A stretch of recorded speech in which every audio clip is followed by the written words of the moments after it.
O estresse é uma epidemia mundial, é um grave problema de saúde pública. Você sabia que até 50% das pessoas vão ter ou já têm algum problema de saúde relacionado ao estresse? Tanto saúde mental como saúde física.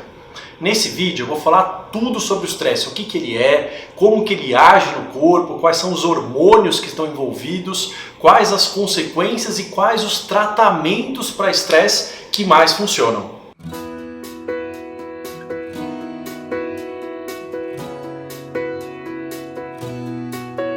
Olá, eu sou Marco Antônio Abud, médico psiquiatra pela Universidade de São Paulo e fundador aqui do canal Saúde da Mente. Como eu falei na introdução, eu vou falar sobre o estresse, que é uma epidemia mundial, um grave problema de saúde pública.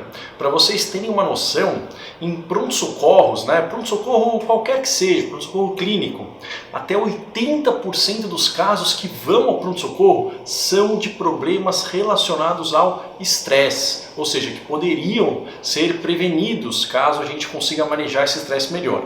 Então eu vou falar tudo sobre isso hoje, mas antes de começar o vídeo eu queria lembrar vocês que não são inscritos aqui no canal, deixar aqui a sua inscrição, ativar o sininho de notificações e também deixar o seu like se você gostar do conteúdo, também compartilhar com outras pessoas que você acha que podem se beneficiar com o conteúdo aqui do canal. Bom, eu acho que o primeiro passo para a gente entender é entender o que é o estresse, né? E para exemplificar isso, eu vou contar uma história de um paciente. É claro que eu sempre mudo alguns detalhes para preservar o sigilo, né? Até por uma questão ética, mas que é uma história muito comum que eu vejo no consultório e que talvez você se identifique, né? Então, esse paciente, ele me procurou, ele tinha 38 anos, e ele tinha me contado que ele não estava bem faziam já uns 2 ou 3 anos. Né? Como é que é a história dele? Ele era um paciente, né? Era um homem, uma família de classe média, viveu aí uma infância, adolescência sem problemas, era um aluno mediano para bom, vários amigos, fazia esporte, sem problemas, totalmente normal. Até que ele passou, né, em uma faculdade de administração, foi lá, se dedicou, conseguiu um estágio e assim que ele terminou a faculdade, ele foi efetivado no estágio dele num banco, né, num banco de investimentos, né, que é um ambiente bastante difícil. O que acontece é que mais ou menos com uns 33, 34 anos, ele teve alguns baques, né, alguns traumas aí na vida pessoal dele, né? Enquanto a parte profissional estava indo bem, ele estava tendo bons feedbacks, estava tendo promoções, na parte pessoal, nesse mesmo ano, aconteceu duas coisas que não foram bacanas. Ele tinha 34 anos, né? Foi há 4 anos atrás, se eu não me engano, né? Então foi em 2014, 2015. Ele terminou um relacionamento de 6 anos com a namorada dele da escola, com quem ele achou que ia casar, né? Então foi uma frustração, ela terminou com ele, ela, enfim, foi viajar, e o avô dele, que ele tinha muita proximidade, o avô paterno dele, faleceu de uma forma abrupta, né? Teve um AVC e acabou falecendo, né? Isso acabou mexendo com ele, e foi no mesmo ano que ele teve essa promoção no trabalho, né? E para quem conhece o setor bancário é o setor mais acometido por quadros de estresse, tem muita cobrança, muita pressão, muitas reuniões, fazer muitas planilhas. Ele começou a viajar muito e ele começou a se dedicar bastante no trabalho, né? Então ele começou a trabalhar 14, 16 horas por dia. Ele, na verdade, acabava não pensando muito nesses outros problemas, né? Tanto pessoais quanto da família, né? Ele não pensava muito, focava no trabalho, e quando ele chegava à noite ele começou a ter alguns momentos onde ele não conseguia dormir, onde começava a vir pensamentos do passado, pensamentos, preocupações com o que ele tinha que fazer, com o que seria da vida dele. Ele começou a ter essa insônia inicial, começou a ter alguns sintomas, né, de mais angústia, um pouco mais de irritação, mas continuou focado no trabalho.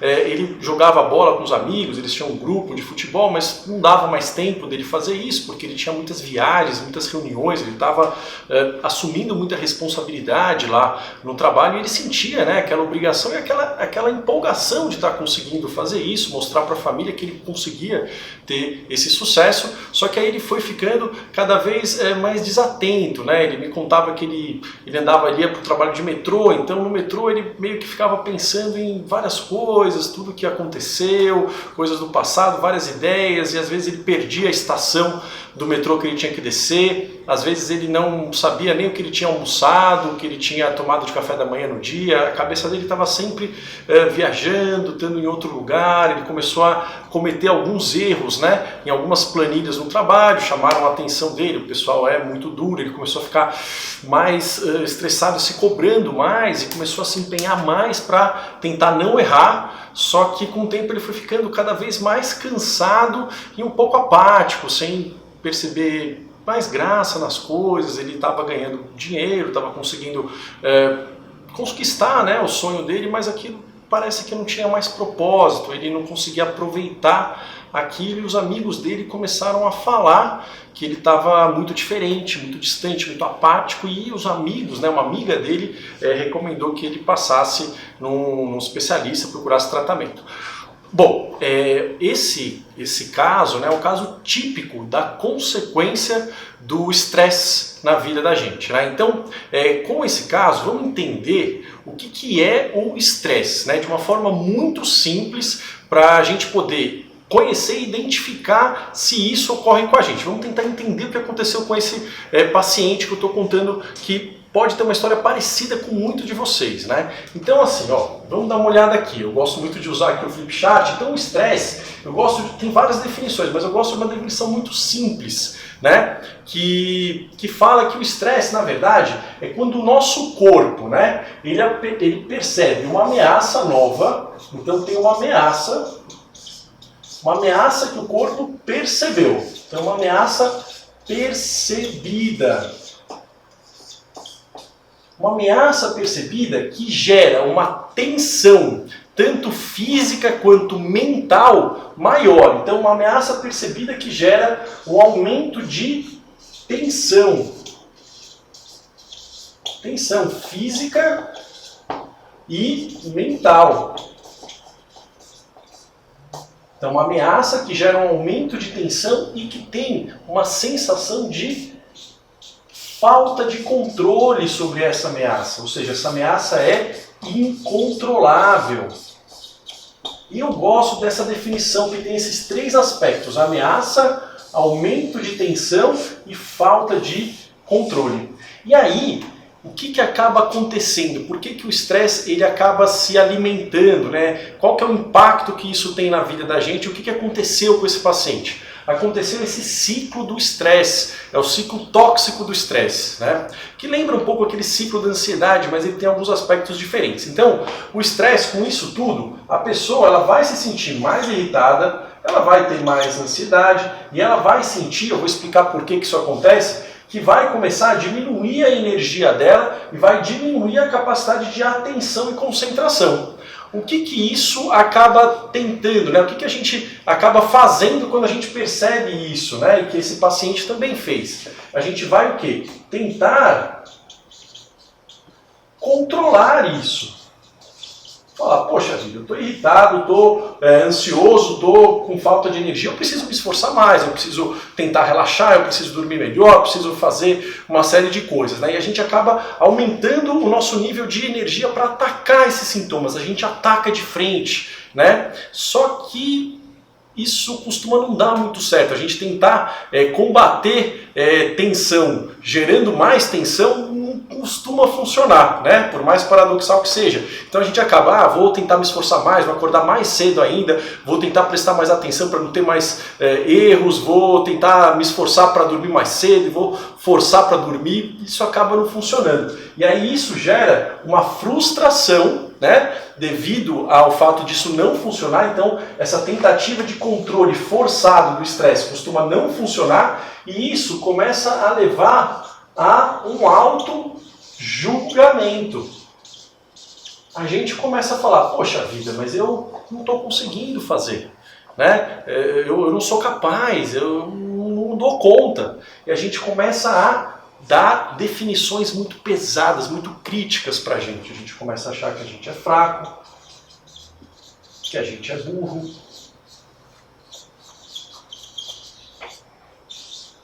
A gente começa a achar que a gente não tem valor, que a gente não dá conta, né? Começa a vir esse julgamento. E isso é percebido pelo corpo como uma ameaça, como se alguém tivesse criticando, né? Imagina que um amigo seu estivesse falando isso para você o tempo todo. Você é fraco, você é burro, é incompetente, não dá conta, né? Precisa se esforçar mais, mas não vai conseguir.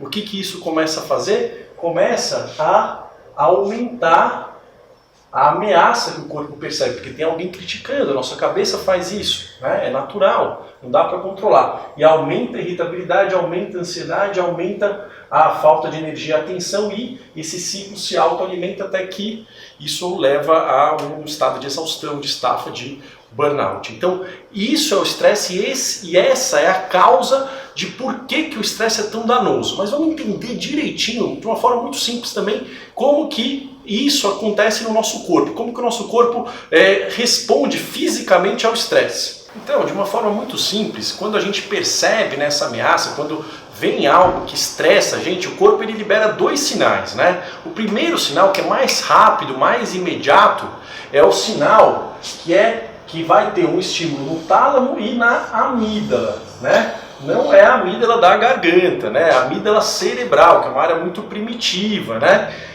Quem vê os meus vídeos aí sobre ansiedade já ouviu falar muito da amígdala. Então, o primeiro sinal do estresse é estímulo do tálamo, estimula a amígdala e isso vai fazer com que libere adrenalina. Adrenalina, para quê? Para ajudar a gente a lutar contra o perigo ou fugir dele, ou paralisar, falar, vamos esperar ele passar. Então a adrenalina é algo que dá energia muscular, energia mental para a gente atacar aquele perigo ou para a gente evitar, para a gente sair dele. E tem um outro sinal que demora um pouco mais, que ele é mais a longo prazo, que envolve o hipotálamo, né? Então tem o hipotálamo, manda um sinal para a suprarrenal, que são glândulas em cima do nosso rim, e aí vai liberar no sangue o cortisol. E esse é talvez o grande vilão do estresse. E vamos dar uma olhada então o que é que esse segundo sinal causa, né? Na verdade, esse segundo sinal, ele que causa os problemas ruins de saúde decorrentes do estresse. Vamos dar uma olhada nisso. Então, como é que funciona, né? Eu gosto muito dessa curva, eu desenho muito para meus pacientes, tem alguns vídeos, né? Que é um gráfico muito antigo do desempenho versus o estresse. Então, o nosso desempenho, ele vai, né, aumentando conforme vai aumentando o estresse, conforme aumenta a ansiedade. Ou seja, no início tem uma melhora de desempenho. Por quê? Porque aqui é o estresse agudo, que aumenta a adrenalina. Então aqui tem um predomínio da adrenalina. Então nessa fase aqui, ó, é uma fase que o estresse ajuda a gente. Ele vai aumentando o nosso desempenho. Só que o que acontece? Se a gente tem aqui um estresse crônico, ou seja, um estresse que não passa, vai começando a ter o quê? Uma queda de desempenho. E a gente vai começando a ter uns sinais. Caiu aqui a tampa. A gente vai começando a ter uns sinais de falta de concentração, de falta de energia, de falta de rendimento, um excesso de irritabilidade, sintomas de insônia, né? E aqui nessa fase, né, tem um predomínio desse aumento do cortisol. E aí é nessa fase aqui que vem os problemas relacionados ao estresse. Então esse aumento de cortisol devido ao estresse crônico pode levar a um aumento de obesidade, a gente tem dificuldade para perder peso, né, com esse excesso de cortisol. A gente tem um aumento de risco de pressão alta, né? Aqui é RAS, hipertensão arterial sistêmica, aumenta esse risco. A gente tem um aumento da resistência à insulina, e isso leva a um aumento de risco de diabetes. A gente tem um encurtamento dos telômeros, que são partes dos nossos cromossomos que levam a um envelhecimento precoce. Então, esse é o mecanismo, né, que faz com que o estresse possa estar na causa das principais doenças que acometem o nosso dia a dia, além de prejudicar muito a nossa qualidade de vida, de aumentar o risco de ansiedade, de depressão, de uma série de outros problemas, né? Então, esse sim é o mecanismo do estresse. O que é importante, né, a gente entender? O que eu queria passar para vocês? O primeiro passo é vocês entenderem isso. E quanto mais a gente entende, quanto mais expert a gente fica com o que acontece com a gente, mais a gente tem ferramentas para desarmar esse circuito. E é possível desarmar esse circuito. A segunda coisa, para entender que o problema do estresse não é o estresse agudo, não é quando vem uma cobrança, vem uma questão intensa, mas é esse estresse crônico. E a questão é que nós temos muitas fontes de estresse que ficam o dia a dia todo com a gente, né? Então, trânsito, brigas de relacionamentos, broncas do chefe, problemas financeiros, mudanças geram muito estresse, qualquer tipo de mudança, uma incerteza, um clima de incerteza, né, que a gente não sabe o que vai acontecer, né? Então incerteza na política, incerteza na economia, incerteza em relacionamentos, isso não é bom. Então a gente entender que tudo isso vai levando ao estresse crônico, nós estamos sob esse risco e por isso a gente tem que tentar, é interessante que a gente tente abordagens para combater esses elementos de estresse crônicos. Não dá para evitar tudo isso, né? A gente não vai largar a vida e viver no campo, em outro ambiente. Não é nem interessante isso, isso é irreal. Mas eu acho que é legal a gente entender que nós vivemos sob estresse crônico. Isso aumenta o risco da maioria das doenças que nós temos, aumenta o envelhecimento precoce. E nós temos que trabalhar estratégias que funcionem para isso. Tentar tirar o estresse na marra, se esforçando mais, de uma forma agressiva, não funciona. Então o que acaba ajudando no estresse? Número 1, atividade física, principalmente atividade aeróbica. Na aeróbica ajuda também. A outra coisa, treinos de relaxamento. Então a gente ajudar o nosso corpo a aprender a relaxar. O que mais funciona para isso? Cada um tem a sua técnica, mas o que é mais estudado é mindfulness, e é por isso que eu falo tanto aqui no canal, yoga e tai chi. Então mindfulness, yoga e tai chi ajudam muito. Treinos de resiliência, né? No meu workshop, que é um workshop Saúde Total da Mente, tem várias técnicas de resiliência que eu ensino lá, tem um vídeo sobre isso, né? Vale a pena dar uma olhada. E tem treinos de reestruturação cognitiva, que é a gente mudar os nossos pensamentos e mudar como a gente encara alguns aspectos da vida, que são alguns trabalhos de terapia cognitiva que podem ajudar. Mas o que vocês já podem começar a ter em mente que a atividade física é um tratamento, é uma prevenção ao estresse e pode ser uma prevenção para obesidade, para pressão alta, para diabetes. A ideia é coisas que sejam possíveis de serem sustentadas. Se você não gosta de academia, não precisa se forçar. Se você não gosta de spinning, não precisa se forçar. Fazer algo que você goste, que tenha pouco custo, né, que não precisa comprar muita coisa, muito equipamento, que você consiga de preferência fazer com alguém, né, para ter um compromisso, isso ajuda, e que você consiga manter. E a outra coisa que eu ensino é começar a tentar praticar o mindfulness, mas o mindfulness não precisa ir para um mosteiro, para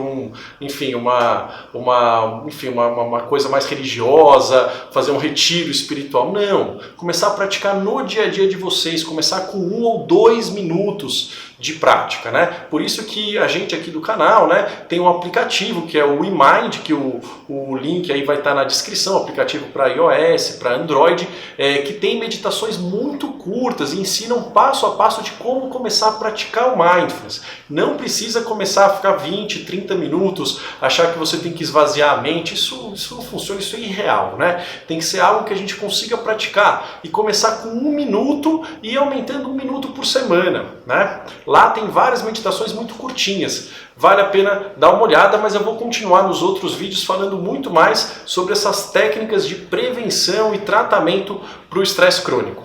Bom, espero que vocês tenham gostado do vídeo. Se vocês gostaram, deixa aqui o seu like, deixe os seus comentários sobre dúvidas, o que vocês acharam, se vocês têm histórias que se identificam com essa história que eu contei no vídeo, se tem outras histórias também. Tá bom? É legal a gente poder compartilhar para dar esse senso de que a gente não está sozinho, né? Eu sempre falo, sofrer não é bom, mas sofrer junto é melhor do que sofrer sozinho. Só isso já dá um conforto pra gente, certo? e deixem também as sugestões aí de temas para os próximos vídeos. Eu vou ficando por aqui, um forte abraço para vocês e nos vemos no nosso próximo vídeo. Até lá, tchau, tchau!